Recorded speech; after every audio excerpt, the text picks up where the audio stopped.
ನಮಸ್ಕಾರ ಸ್ನೇಹಿತರೆ, welcome back to my channel. ಎಲ್ಲರೂ ಹೇಗಿದ್ದೀರಾ? ಐ ಹೋಪ್ ಎಲ್ಲರೂ ಚೆನ್ನಾಗಿದ್ದೀರಾ ಅಂತ ತಿಳ್ಕೊಂಡಿದ್ದೀನಿ. ನಾನಿವತ್ತು ಒಂದು ರುಚಿಕರವಾದಂತಹ ಪಲ್ಯವನ್ನು ಮಾಡೋದನ್ನು ತೋರಿಸ್ತಿದ್ದೀನಿ.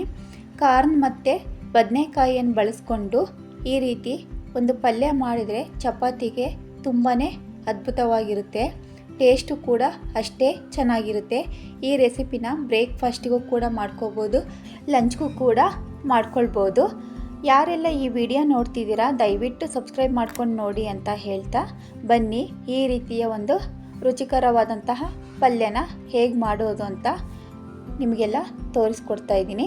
ಇದಕ್ಕೆ ಮೊದಲಿಗೆ ಬೇಕಾಗಿರ್ತಕ್ಕಂಥ ಪದಾರ್ಥಗಳು ಏನೇನು ಅಂತ ನೋಡೋಣ. ಮೊದಲಿಗೆ ನಾನು ಒಂದು ದೊಡ್ಡ ಬದನೆಕಾಯಿಯನ್ನು ದೊಡ್ಡ ಹೋಳುಗಳಾಗಿ ಕಟ್ ಮಾಡಿ ಇಟ್ಕೊಂಡಿದ್ದೀನಿ. ಅದನ್ನು ನೀರಲ್ಲಿ ಹಾಕಿ ಇಟ್ಕೊಳ್ಬೇಕು. ಮತ್ತು ಒಂದು ಕಾರ್ನನ್ನು ಬಿಡಿಸಿ ಅದಕ್ಕೆ ಸ್ವಲ್ಪ ಉಪ್ಪು ಹಾಕಿ ಅದನ್ನು ಕೂಡ ಕುಕ್ಕರಲ್ಲಿ ಬೇಯಿಸಿ ಒಂದು ಬೌಲಲ್ಲಿ ಹಾಕಿಟ್ಕೊಂಡಿದ್ದೀನಿ. ಈಗ ಗ್ಯಾಸ್ ಹಚ್ಚಿ ಒಂದು ಪ್ಯಾನನ್ನು ಇಟ್ಕೊಂಡು ಅದು ಕಾದ ಮೇಲೆ 1-2 ಟೇಬಲ್ ಸ್ಪೂನು ಎಣ್ಣೆಯನ್ನು ಹಾಕ್ಕೊಳ್ತಾ ಇದ್ದೀನಿ. ಆಮೇಲೆ ಒಂದು ಅರ್ಧ ಟೇಬಲ್ ಸ್ಪೂನು ಸಾಸಿವೆ, ಒಂದು ಅರ್ಧ ಟೇಬಲ್ ಸ್ಪೂನು ಜೀರಿಗೆಯನ್ನು ಹಾಕ್ಕೊಳ್ಬೇಕು. ಅದು ಸ್ವಲ್ಪ ಚಟಪಟ ಅಂತ ಸಿಡಿದ ಮೇಲೆ ಒಂದು ಚಿಕ್ಕದಾಗಿ ಹೆಚ್ಚಿಕೊಂಡಿರ್ತಕ್ಕಂಥ ಈರುಳ್ಳಿಯನ್ನು ಹಾಕ್ಕೊಳ್ತಾ ಇದ್ದೀನಿ. ಅದನ್ನು 1 ನಿಮಿಷ ಈ ರೀತಿ ಎಣ್ಣೆಯಲ್ಲೇ ಫ್ರೈ ಮಾಡ್ಕೋಬೇಕು. ಆಮೇಲೆ ನಾನು ಒಂದು 7ರಿಂದ 8 ಕರಿಬೇವಿನ ಎಲೆಗಳನ್ನು ಕೂಡ ಹಾಕ್ಕೊಂಡು ಒಗ್ಗರಣೆಯಲ್ಲೇ ಫ್ರೈ ಮಾಡ್ಕೊಳ್ತಾ ಇದ್ದೀನಿ ಈರುಳ್ಳಿ ಜೊತೆಗೆ. ಈಗ ಒಂದು ಅರ್ಧ ಟೊಮೊಟೊವನ್ನು ಚಿಕ್ಕದಾಗಿ ಕಟ್ ಮಾಡಿ ಇಟ್ಕೊಂಡಿದ್ದೆ, ಅದನ್ನು ಕೂಡ ಸೇರಿಸ್ಕೊಳ್ತಾ ಇದ್ದೀನಿ.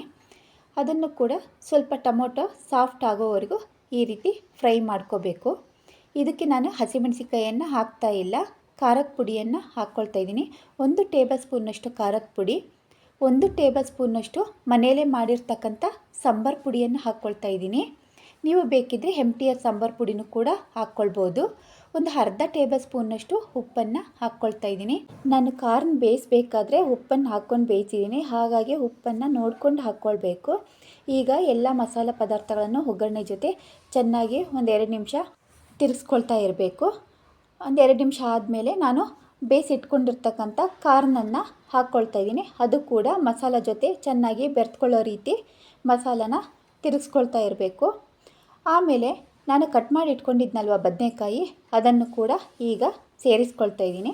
ಬದನೆಕಾಯಿ ಬೇಗ ಬೇಯುತ್ತೆ, ಹಾಗಾಗಿ ಫಸ್ಟಿಗೆ ನಾವು ಮೆಕ್ಕೆಜೋಳನ ಹಾಕ್ಕೊಂಡು 1-2 ನಿಮಿಷ ಫ್ರೈ ಮಾಡಿ ಆಮೇಲೆ ನಾವು ಬದನೆಕಾಯಿಯನ್ನು ಹಾಕ್ಕೊಳ್ಬೇಕು. ನೋಡಿ, ಬದನೆಕಾಯಿಗೆ ಉಪ್ಪು ಖಾರ ಎಲ್ಲ ಮಸಾಲ ಚೆನ್ನಾಗಿ ಬೆರೆತ್ಕೊಳ್ಳೋ ರೀತಿ 1 ನಿಮಿಷ ಚೆನ್ನಾಗಿ ಫ್ರೈ ಮಾಡ್ಕೋಬೇಕು. ಫ್ರೈ ಮಾಡಿಕೊಂಡು ಈಗ ಒಂದು ಅರ್ಧ ಕಪ್ನಷ್ಟು ನೀರನ್ನು ಹಾಕ್ಕೊಳ್ಬೇಕು. ಜಾಸ್ತಿ ನೀರನ್ನು ಹಾಕ್ಕೊಳ್ಳೋಕೆ ಹೋಗಬಾರ್ದು. ಒಂದು ಲಿಡ್ಡನ್ನು ಕ್ಲೋಸ್ ಮಾಡಿ 1-2 ನಿಮಿಷ ಅಷ್ಟೇ ಇದನ್ನು ಕುದಿಸ್ಕೊಳ್ತಾ ಇದ್ದೀನಿ. ನೋಡ್ತಾ ಇರ್ಬೋದು, ಒಗ್ಗರಣೆ ಜೊತೆ ಚೆನ್ನಾಗಿ ಬದನೆಕಾಯಿ ಕೂಡ ಬೆಂದಿದೆ. ಈಗ ಇದನ್ನು ಮತ್ತೆ ಈ ರೀತಿ ಚೆನ್ನಾಗಿ ತಿರುಗಿಸ್ಕೋಬೇಕು. ಈಗ ಇದಕ್ಕೆ ಒಂದು 4ರಿಂದ 5 ಡ್ರಾಪ್ನಷ್ಟು ನಿಂಬೆಹಣ್ಣನ್ನು ಹಿಂಡ್ಕೊಳ್ತಾ ಇದ್ದೀನಿ. ಮತ್ತು ಕೊನೆಗೆ ನಾವು ಸ್ವಲ್ಪ ಕೊತ್ತಂಬರಿ ಸೊಪ್ಪನ್ನು ಕೂಡ ಹಾಕಿ ಚೆನ್ನಾಗಿ ಇದನ್ನು ಮಿಕ್ಸ್ ಮಾಡಿದರೆ ಕಾರ್ನ್ ಮತ್ತು ಬದನೆಕಾಯಿ ಪಲ್ಯ ರೆಡಿಯಾಗುತ್ತೆ. ಟೇಸ್ಟ್ ಅಂತೂ ತುಂಬಾ ಚೆನ್ನಾಗಿರುತ್ತೆ. ಚಪಾತಿಗಂತೂ ಸೂಪರಾಗಿರುತ್ತೆ. ನೀವು ಕೂಡ ಒಮ್ಮೆ ಟ್ರೈ ಮಾಡಿ. ನಿಮಗೆಲ್ಲ ಈ ರೆಸಿಪಿ ಇಷ್ಟ ಆಗಿದೆ ಅಂತ ತಿಳ್ಕೊತೀನಿ. ಪ್ಲೀಸ್ ಇಷ್ಟ ಆದರೆ ಲೈಕ್ ಮಾಡಿ, ಶೇರ್ ಮಾಡಿ.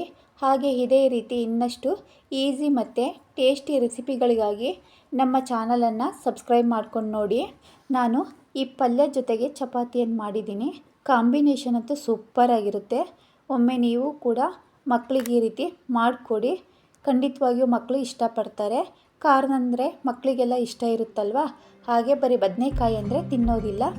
ಆ ಬದನೆಕಾಯಿ ಜೊತೆ ಕಾರ್ನ್ ಹಾಕಿ ಈ ರೀತಿ ಒಮ್ಮೆ ಟ್ರೈ ಮಾಡಿ. ಇನ್ನೂ ಕೂಡ ನಮ್ಮ ಚಾನಲನ್ನು ಸಬ್ಸ್ಕ್ರೈಬ್ ಮಾಡ್ಕೊಂಡಿಲ್ಲ ಅಂದರೆ ಪ್ಲೀಸ್ ಸಬ್ಸ್ಕ್ರೈಬ್ ಮಾಡ್ಕೊಳ್ಳಿ ಅಂತ ಹೇಳ್ತಾ, ಥ್ಯಾಂಕ್ ಯು ಫಾರ್ ವಾಚಿಂಗ್.